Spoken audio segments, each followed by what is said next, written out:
বিষয়বস্তু আপনারা সবটাই ভালো করে জানেন। এরা কখনো ঝামেলা করতে, আক্রমণ করতে কেউ যায়নি। ইট এসেছে, নিশ্চয়ই কেউ লাঠি ছুড়বে না।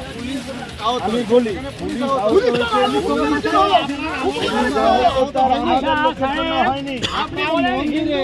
সেখানে ধরে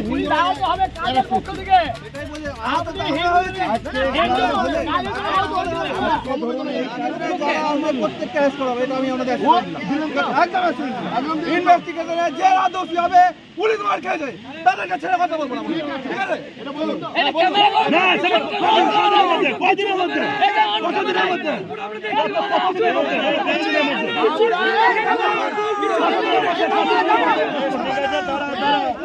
আমরা চেয়েছিলাম উনি আসুন, 48 ঘন্টা টাইম দিলাম।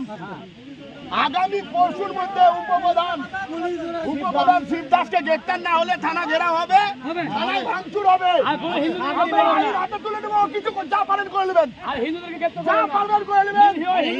হিন্দুকে গ্রেপ্তার করা যাবে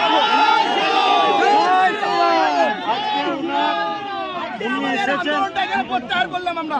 হচ্ছে সেই ঘটনার পরে যেভাবে একজন মির্জাপুরে শিবদাস তৃণমূলের উপপ্রধান, তার প্ররোচনায় ঢিল চুলল, পাটকেল চুলল, যারা ঢিল চুলল পাটকেল চুলল তাদেরকে গ্রেপ্তার করা হলো না। আর নেতৃত্ব দিল কে? শিবদাস ওই পাড়ায় ঢুকে থেকে প্ররোচনা দিল। তাহলে তাকে গ্রেপ্তার এখনো করা হলো না। তাকে যতক্ষণ গ্রেপ্তার না করা হবে আমাদের আন্দোলন চলবে, আমাদের বৃহত্তর আন্দোলন।